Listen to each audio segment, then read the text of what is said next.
मंगलवार को प्रभात हॉस्पिटल से 2 थप्पड़ मार के थाने लाए गए। कौन वो शख्स है, कौन वो बड़ा पदाधिकारी है जो पीआर पर छोड़ देने का आदेश दिया? टीवी फुटेज को जांच करिए। लगातार ये सवाल खड़ा हो रहा है कि हॉस्टल के द्वारा चुनाव में भी 200 लड़कियों को होटल में भेजा गया। यह एक बार नहीं, कई बार ये जिक्र हो चुका है।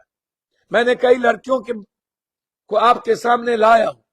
वार्डन और दरबान की भूमिका सबके साथ खड़ी होती। बेटी के प्राइवेट पार्ट पर सूजा हुआ, बेटी के प्राइवेट पार्ट पर लगातार प्रेशर क्या किसने किया? जब हमारी बेटी के बाद सिर्फ 5 माला बिल्डिंग पर मनीष रंजन और मनीष रंजन का बेटा नीलम अग्रवाल का बेटा और उसके साथ दोस्त, एक ही रास्ता, जब आप थे तो फिर कौन था? संभू गर्ल्स हॉस्टल कांड मामले में अब पूर्णिया सांसद पप्पू यादव ने बड़ा सवाल जो है वो खड़ा किया है। नमस्कार, आप देख रहे हैं न्यूज़ 4 नेशन, आपके साथ मैं हूं राजनंदिनी। पटना के संभू गर्ल्स हॉस्टल कांड मामले में न सिर्फ राजनेताओं को बल्कि पूरे बिहार के प्रशासनिक व्यवस्था को कटघरे में खड़ा कर दिया है।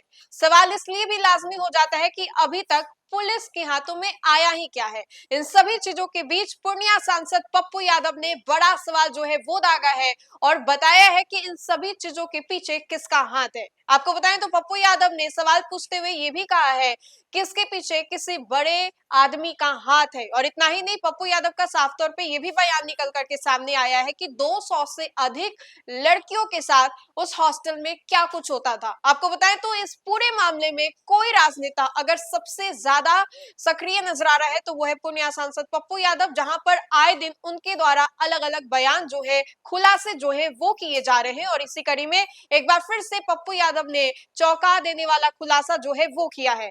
आपको बताएं तो नीट की छात्रा की हत्या के मामले में बिहार की राजनीति और प्रशासनिक दोनों को कटघरे में खड़ा किया है। अब इस केस को लेकर के पूर्णिया सांसद पप्पू यादव ने एसआईटी जांच पर तीखे सवाल जो है वो उठाए हैं। उन्होंने सीधे तौर पर आरोप लगाया है कि पूरे मामले में बड़ी मछलियों को बचाने की कोशिश जो है वो की जा रही है। नीट छात्रा के मामले को लेकर के सीआईडी की जो टीम है वो भी अब पूरे मामले को जांच कर रही है, लेकिन पप्पू यादव ने कहा है कि इस केस में किसी नए खुलासे की बात नहीं है। उनके मुताबिक वे 6 जनवरी से लगातार ये कह रहे हैं कि यह मामला बलात्कार से जुड़ा हुआ है। अब इन सभी चीजों को लेकर के पप्पू यादव ने क्या कुछ आरोप लगाया है और किस ओर पप्पू यादव का इशारा है और आखिर क्यों पप्पू यादव ये कह रहे हैं कि 200 से अधिक लड़कियां जो है इस पूरे मामले में कहीं ना कहीं शिकार बनती आई हैं। हम आपको छोड़े जाते पप्पू यादव के पूरे बयानों के साथ और सुनिए कि क्या कुछ कह रहे पप्पू यादव और किस तरीके से सवाल जो है वो खड़ा कर रहे हैं, जिसके माध्यम से कटघरे में बिहार के प्रशासनिक व्यवस्था और साथ ही साथ बड़े बड़े राजनेता जो है वो भी खड़े होते हैं। वाले दलाल ताकतवर लोगों की गिरवी और भेंट चढ़ गई। गन भी खतरे में, तंत्र तो गिरवी रखी चली गई। सारा तंत्र, गन और तंत्र, गन तंत्र, लोकतंत्र भी खतरे में, मानवीय मूल्य भी खतरे में, गणतंत्र भी खतरे में। जिस देश में आज भी 19 करोड़ लोग भूखे सो जाते हो, एक दिन में 7 करोड़ लोगों की साल में मौत होती हो,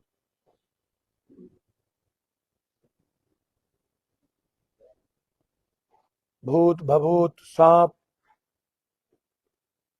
ना जाने इंसान को छोड़कर सबकी पूजा होती। सिर्फ इंसान की पूजा नहीं होती, सबकी पूजा होती। आज मैं उस मुद्दों पर, मेरी बात यदि आप सब लोग सुन रहे हैं तो न्याय आपको करनी है। मेरा सीधा सवाल था, पहले सरकार की पुलिस ने कही कि कोई बलात्कार नहीं हुए, नींद की गोली खा ली, घर से झगड़े थे, जहानाबाद में 90 टेबलेट लिए, कुछ भी नहीं। कौन है ये मनीष रंजन? मनीष रंजन और उस हॉस्टल का वार्डन नीलम अग्रवाल, उसका बेटा, ये सब को थाना लाया गया। नीलम अग्रवाल को प्रभात हॉस्पिटल से 2 थप्पड़ मार के थाने लाए गए। कौन वो शख्स है, कौन वो बड़ा पदाधिकारी है जो पीआर पर छोड़ देने का आदेश दिया? क्या इसकी जांच नहीं होगी? क्या सिर्फ बड़ी मछलियों को बचाने के लिए एक छोटे से निहत्थ थानेदार को शिकार बना दिया गया? क्या उसमें अभिनव जी आपकी भूमिका नहीं है? क्या बगैर आपके या बगैर ऊपर के आदेश के मनीष रंजन को थाने से छोड़ा गया, नीलम अग्रवाल को छोड़ा गया? मैं कई बार ये जिक्र कर चुका हूं कि इसमें किनकी भूमिका है। क्या ये काफी नहीं है? जब मनीष रंजन ने इस बात को कहा कि हम देहरादून में थे अपने बेटी के पास, तो क्या ये काफी नहीं है कि इसने पहली पंक्ति पहले वाक्या ही झूठ बोला? ये पटना में था, 5 तारीख को पटना में था, ये देहरादून नहीं था। फिर ये झूठ क्यों बोला? हॉस्टल का मालिक 4 साल पहले 12,000 रुपया की ड्राइवरी करने वाले आदमी के पास 19 हॉस्टल, 100 करोड़ से ऊपर के पैसे, किन के पैसे, किन नेताओं का पैसा मनीष रंजन के साथ लगा? मनीष रंजन ने मात्र 4 साल के अंदर 19 हॉस्टल कहां से खोले? ये जमीन किसकी थी? यदि मनीष रंजन को किसी एक्स एमपी या किसी ने आधे कट्ठे जमीन दिलाई, तो फिर 1.5 कट्ठे जमीन में ये घर कैसे बना? ये नक्शा पास किसने किया? जब नक्शा पास नहीं हुआ तो फिर 6 महला बिल्डिंग क्यों बनी? जब आप झोपड़ी पर बुलडोजर चलाते हैं तो आज तक मनीष रंजन के घर पर बुलडोजर क्यों नहीं चली? मनीष रंजन को आपने पूछताछ के लिए जेल से क्यों नहीं लिया? कौन बचा रहा है? कौन है मनीष रंजन के पीछे? और मनीष रंजन की भूमिका क्या क्या है? 5 तारीख को बेटी आती है और उसके बाद नहीं निकलता है, सीसीटीवी फुटेज बंद हो जाती। मैंने कई बार कहा कि किसी भी लड़की के हॉस्टल में किसी भी कीमत पर किसी के बेटे, किसी के बाप को जाने की इजाजत नहीं मिलना चाहिए। एक लड़की के हॉस्पिटल में कोई मर्द क्यों जाएगा? यह सवाल मैं लगातार उठाता रहा और यह भी सवाल उठाता रहा हूं कि उस हॉस्टल के गेट पर सीसीटीवी फुटेज आप लगाए थे क्यों नहीं? और उस सीसीटीवी फुटेज का एक्सेस उसकी मां के पास क्यों नहीं होता? उसकी मां खुद क्यों नहीं गाइड करेगी कि हमारी बेटी कब निकली, हमारी बेटी कब आई, हमारी बेटी कहां है? वो एक्सेस आप उसकी मां को क्यों नहीं देते? कोई गाइडलाइंस क्यों नहीं? कोई रजिस्ट्रेशन क्यों नहीं है? लगातार ये सवाल खड़ा हो रहा है कि सीसीटीवी फुटेज को जांच करिए। लगातार ये सवाल खड़ा हो रहा है कि हॉस्टल के द्वारा चुनाव में भी 200 लड़कियों को होटल में भेजा गया। यह एक बार नहीं, कई बार ये जिक्र हो चुका है। मैंने कई लड़कियों को आपके सामने लाया हूं। वार्डन और दरबान की भूमिका सबके साथ खड़ी होती, लेकिन आज तक उस पर कोई चर्चा नहीं। आइए मैं आता हूं डीएनए पर। जब बच्ची को निकाला गया तो कौन ले गया? सीसीटीवी फुटेज नहीं है। बच्ची को निकालने के बाद उसके कपड़े को किसने धोया? उसके रूम को किसने धोया? और 11 दिनों तक वो हॉस्टल सील क्यों नहीं हुआ? केवाड़ी नहीं टूटी हुई थी। आप मानने को तैयार नहीं थे। आज तक आप पीएमसीएच के पोस्टमार्टम रिपोर्ट को मानते थे। फिर इस बार आपने अपने ही पीएमसीएच जिसहां पर 5,000 करोड़ रुपए का हॉस्पिटल बनाया, डॉक्टर की रिपोर्ट को आप मानने से इनकार कर दी। फिर आप एम्स भेजने की बात की। आप एम्स में आधे अधूरे कागज दिए। आधे अधूरे कागज के बाद आपने बहुत लेट कर दी। एम्स के एचओडी ने, 5 डॉक्टर ने स्पष्ट रूप से कहा मेरे पास पूरा कागज नहीं आया, और आया भी तो आधे अधूरे कागज आया और लेट आया।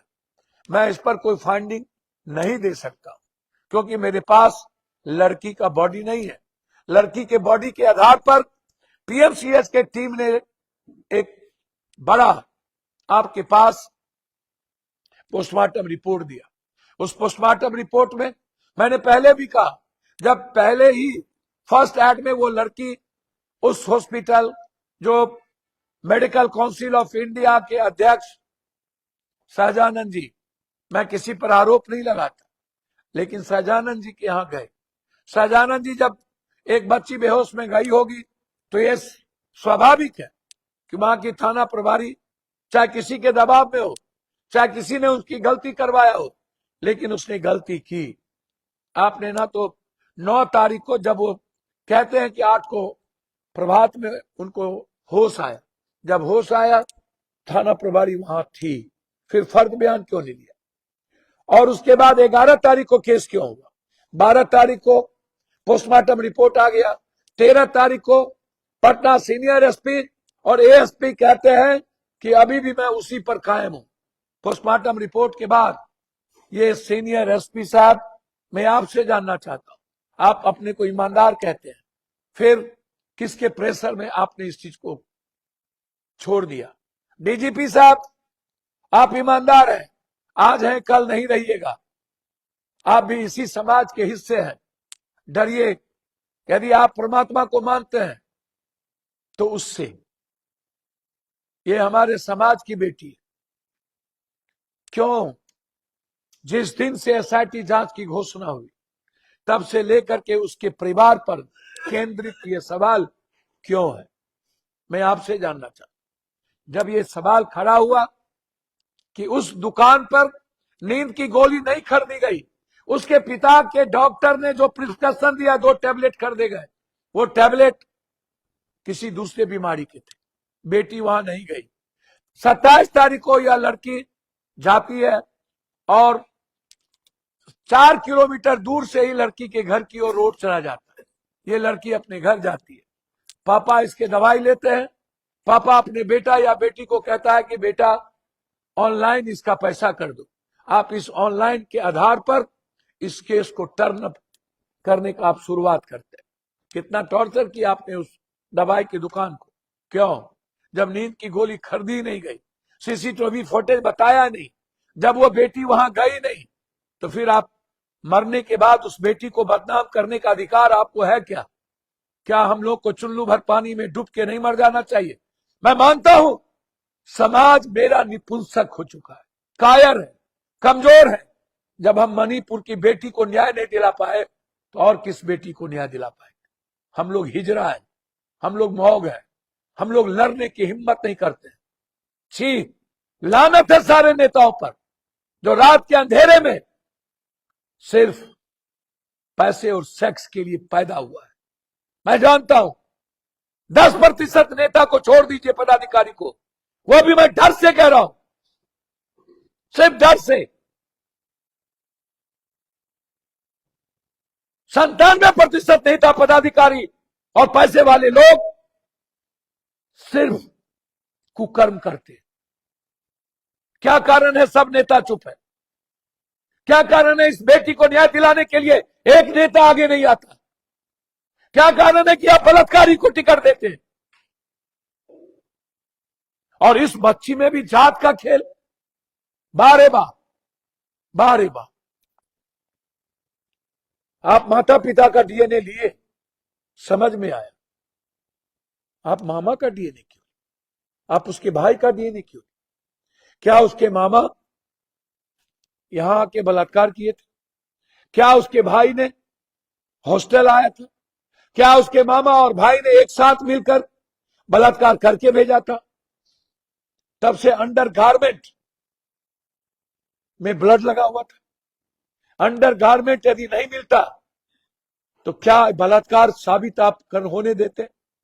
बेटी के सीने पर नछोर, बेटी के माथे में चोट सीटी स्कैन के बाद, बेटी के पीठ पर पूरी चोट, बेटी के हिप्स पर दांत काटा हुआ, बेटी के प्राइवेट पार्ट पर सूजा हुआ, बेटी के प्राइवेट पार्ट पर लगातार प्रेशर क्या किसने किया?